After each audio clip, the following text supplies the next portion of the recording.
Yes, uhari gani mwanafamilia wa Mwaki Sports, karibu sana katika meza ya kimichezo ambapo tunapata wasaha wa kujadili na kuchambua mengi ya kimichezo ambayo yamejiri na yamejitokeza ndani ya Tanzania, lakini pia nje ya mipaka ya Tanzania. Nikuombe tu kwa wewe mwanafamilia mpya ambaye hujaungana nasi, basi nikuombe kubonyeza neno subscribe chini ya video hii, kisha bonyeza alama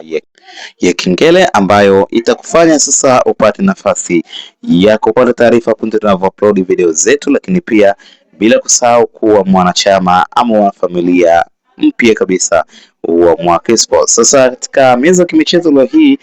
tunalo hili ambalo siku ya jana liliweza kuripotiwa kuhusiana na usajili wa moja kati ya wachezaji nguli kwelikweli na wenye majina makubwa barani Afrika, Peter Shalulile, ambaye alikuwa ni moja kati ya wachezaji tegemezi katika kikosi cha Mamelodi Sundowns. Sasa unaambiwa Peter Shalulile bwana ameweza kuja na klabu ya soka ya Yanga akitokea kule katika klabu ya Mamelodi Sundowns, na hii inakuwa ni historia nyingine kwa klabu ya soka ya Yanga, lakini pia ni historia kubwa kwa upande wa mpira wa miguu hapa Tanzania, kwa sababu mchezaji kutoka katika klabu kubwa kama Mamelodi kujiunga na klabu ya soka Young Africans, hii inaonyesha ni hatua kubwa sasa Yanga pamoja na soka la Kitanzania limepiga, kwa sababu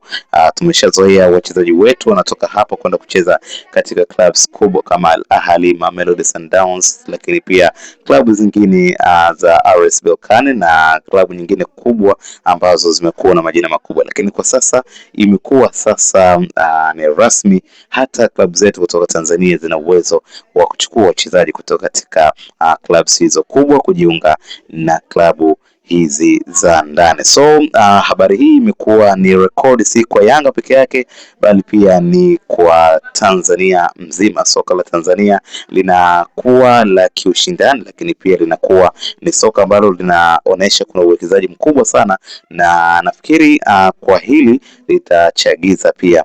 maendeleo na ukubwa wa ligi yetu ya NBC. Sasa unaambiwa bwana Peter Shalulile ameshatuma salamu, na nafikiri msimu ujao kiukweli Young Africans wamejipanga, na hii si mipango tu kwa ajili ya ligi kuu, bali nafikiri ni mipango kwa ajili ya kupeleka ushindani katika upande wa ligi ya mabingwa barani Afrika, CAF Champions League, ambapo kama tunafahamu kwamba Young Africans watakuwa ni wawakilishi wa Tanzania katika michuano hiyo, na watakuwa wakiwakilisha Tanzania katika ligi ya mabingwa barani Afrika, CAF Champions League. Na kwa usajili aliofanya nafikiri Young Africans wanakwenda kuonyesha ushindani mkubwa, na watabiria nafikiri kwa usajili waliofanya huu nusu finali wanaweza kufika ya ligi ya mabingwa barani Afrika, CAF Champions League. Tusubiri tu msimu uweze kufunguliwa rasmi na tuone kile ambacho wamekifanya kinakwenda kuwapa faida gani, lakini bila shaka kila kitu kinakwenda sawia, na nafikiri usajili huu ni usajili bora, ni usajili ambao unakwenda kuonesha ukomavu na kuonesha ukubwa wa klabu hiyo, lakini pia ukubwa wa ligi kuu Tanzania bara. Una maoni gani kuhusiana na usajili huu wa Peter Shalulile? Tuandike maoni yako kwenye comment section, usahau subscribe, like na kushare.